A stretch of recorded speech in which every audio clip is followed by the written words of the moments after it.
Breaking news చూస్తున్నాం. రాష్ట్ర మంత్రివర్గ భేటీ ముగిసింది. 2024-25 వార్షిక బడ్జెట్ కు కేబినెట్ ఆమోదం తెలిపింది. ఇవాళ అసెంబ్లీలో 2,93,000 కోట్ల నుంచి 2,95,000 కోట్ల వరకు పూర్తిస్థాయి బడ్జెట్ ను ప్రవేశపెట్టనున్నారు డిప్యూటీ సీఎం బట్టి విక్రమార్క. అటు శాసన మండలిలో మంత్రి దుద్దిళ్ల శ్రీధర్ బాబు బడ్జెట్ సమర్పించనున్నారు. ఇక బడ్జెట్ కేటాయింపుల్లో విద్య, వ్యవసాయం, 6 గ్యారంటీలో అధిక ప్రాధాన్యత ఇవ్వనుంది ప్రభుత్వం. ఇక స్థానిక సంస్థల ఎన్నికలను దృష్టిలో పెట్టుకుని పంచాయతీరాజ్ శాఖకు పెద్ద ఎత్తున నిధులు కేటాయించే ఛాన్స్ ఉంది.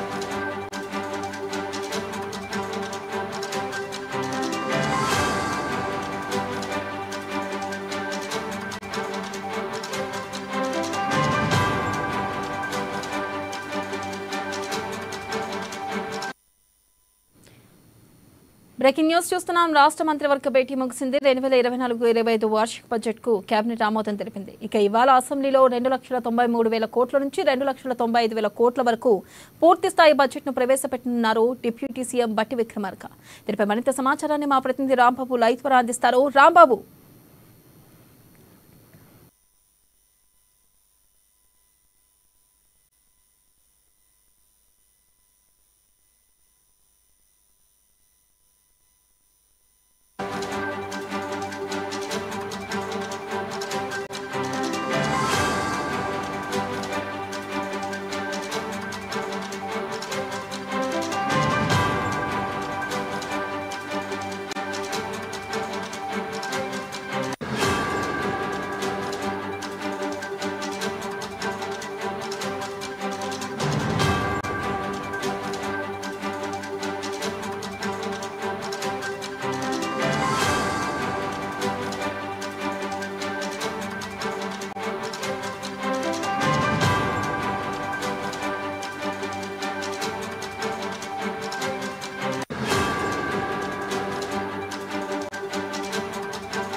బ్రేకింగ్ న్యూస్ చూస్తున్నాం. రాష్ట్ర మంత్రివర్గ భేటీ ముగిసింది. 2024-25 వార్షిక బడ్జెట్ కు కేబినెట్ ఆమోదం తెలిపింది.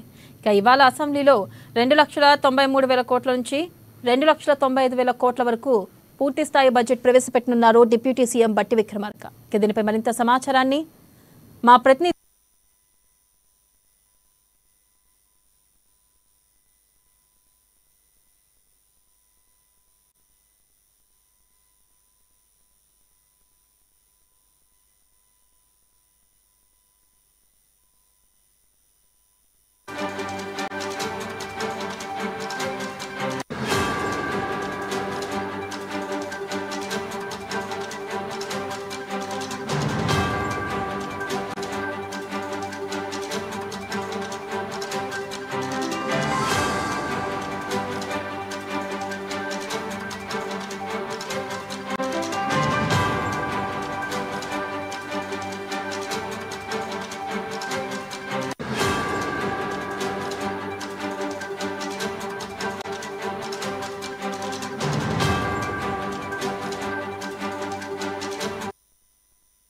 బ్రేకింగ్ న్యూస్ చూస్తున్నాం. రాష్ట్ర మంత్రివర్గ భేటీ ముగిసింది. 2024-25 వార్షిక బడ్జెట్ కు కేబినెట్ ఆమోదం తెలిపింది.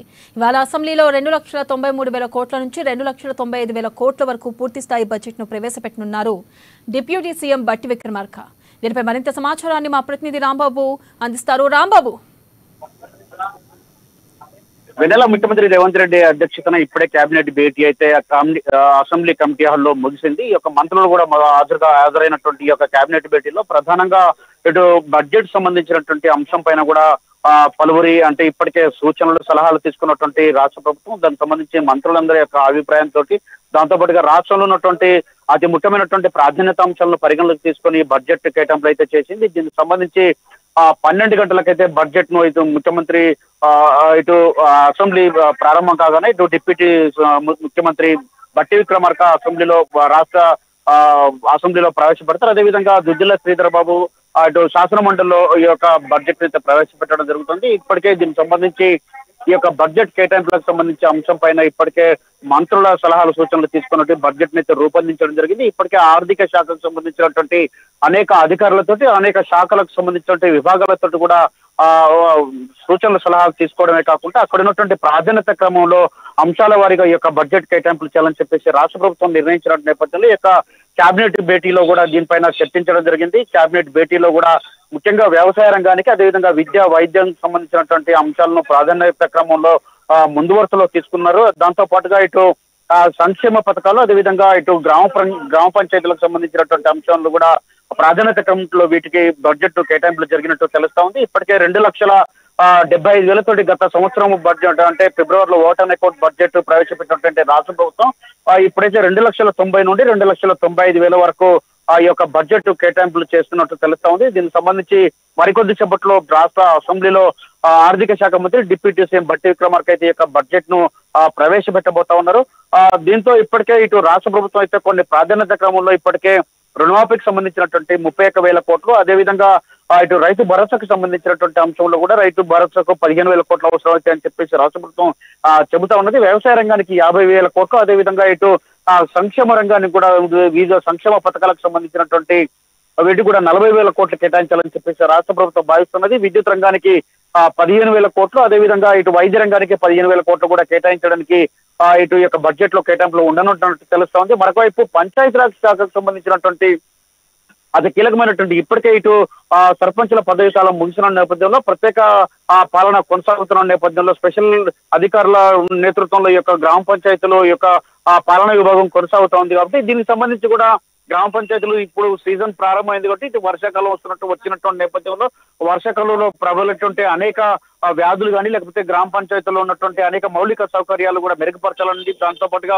గ్రామ పంచాయతీలకు పక్క భవనాలు ఏర్పాటు చేయాలన్నటువంటి లక్ష్యంతో వీటికి కూడా నిధులు ఎక్కువ కేటాయించేటువంటి అవకాశం ఉంది. మరొక వైపు ఈ యొక్క ఈ ఇందిరమ్మ ఇళ్లకు సంబంధించినటువంటి అంశంలో కూడా 8,000 కోట్లకు పైగా ఈ యొక్క బడ్జెట్ లో కేటాయింపులు ఉండనున్నట్టు తెలుస్తా ఉంది. ప్రధానంగా రాష్ట్ర ప్రభుత్వం అయితే ఇటు విద్యాశాఖకు సంబంధించినటువంటి ఇప్పటికే ఇటు సెమీ రెసిడెన్షియల్స్ ప్రతి మండలానికి ఒక 3 సెమీ రెసిడెన్షియల్స్ ఏర్పాటు చేయాలని చెప్పేసి భావిస్తున్నది. ఇటు రెసిడెన్షియల్స్ అన్నింటిని కూడా ఇంటిగ్రేటెడ్ రెసిడెన్షియల్స్ ఏర్పాటు చేయడంతో పాటు గ్రామాలలో ప్రతి ఒక్క విద్యార్థి కూడా ప్రభుత్వ ఎడ్యుకేషన్ తీసుకునే విధంగా ఇంగ్లీష్ మీడియంలో డెవలప్ చేయాలని చెప్పేసి రాష్ట్ర ప్రభుత్వం భావిస్తుంది. కాబట్టి ఈ యొక్క సెమీ రెసిడెన్షియల్స్ కు వెళ్ళేటువంటి విద్యార్థులు కూడా ట్రావెలింగ్ కూడా రాష్ట్ర ప్రభుత్వమే ఇవ్వాలని చెప్పేసి భావిస్తుంది. కాబట్టి ఈ యొక్క ఎడ్యుకేషన్ డెవలప్ చేయాలని చెప్పేసి ఇప్పటికే విద్యావంతుల మేధావులతో కూడా ఈ యొక్క రాష్ట్ర ప్రభుత్వం సూచనలు సలహాలు తీసుకున్నది. దాంతో ఈ యొక్క కేటాయింపులు కూడా ఈ యొక్క విద్యారంగానికి ప్రథమ ప్రాధాన్యతలు కూడా కేటాయించేటువంటి అవకాశం కనపడుతుంది. ఇప్పటికే ఇటు రైతు రుణమాఫీకి సంబంధించి మొదటి దఫా ₹1,00,000 రుణమాఫీ చేసినటువంటి నేపథ్యంలో ఈ ఆగస్టు 15 వరకు మొత్తం పూర్తిగా 2 లక్షలు కూడా రుణమాఫీ చేసేందుకు ఏర్పాట్లు చేసింది. ఇప్పటికే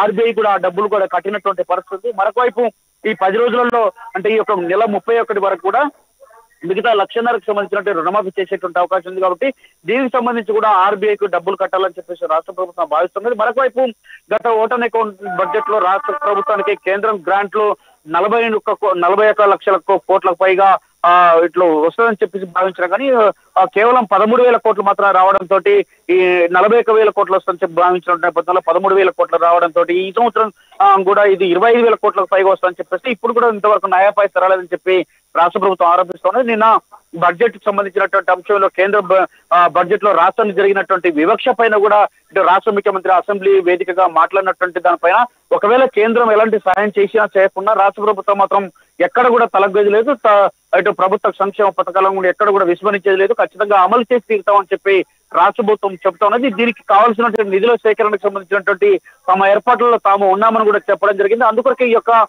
ఇచ్చినటువంటి 6 గ్యారెంటీలు కానీ లేకపోతే హామీలు కానీ వీటన్నింటినీ కూడా నెరవేర్చేందుకైతే ఈ యొక్క బడ్జెట్ కేటాయింపులు ఉంటాయని చెప్పేసి ఆ విధంగా కూడా ఈ బడ్జెట్ కు సంబంధించినటువంటి రూపకల్పన చేసింది. దాంతో పాటుగా నిధుల సమీకరణ కూడా చేసుకుంటున్నామని చెప్తోంది. మొత్తానికైతే రాష్ట్ర ప్రభుత్వం అయితే ఎక్కడ కూడా ఈ యొక్క నిధులకు సంబంధించినటువంటి అంశంలో రాజీ పడేది లేదని చెప్పి రాష్ట్రంలో ఇచ్చినటువంటి 6 గ్యారెంటీలు కానీ లేకపోతే ఇచ్చినటువంటి హామీలు కానీ లేకపోతే వ్యవసాయం కానీ విద్యకు కానీ వైద్యం కానీ ఇందిరమ్మ ఇళ్లకు సంబంధించినటువంటి అంశంలో కానీ లేకపోతే గ్రామ పంచాయతీలకు సంబంధించినటువంటి గ్రామాల అభివృద్ధికి సంబంధించినటువంటి హైదరాబాద్ డెవలప్మెంట్ కి సంబంధించినటువంటి అంశంలో కూడా ఎక్కడ కూడా రాజీ పడబోమని చెప్తా ఉన్నది.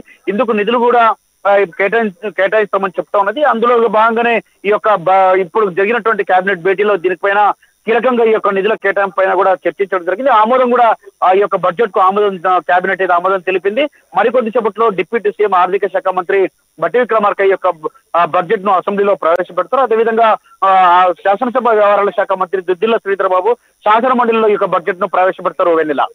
రైట్. Thank you Rambabu.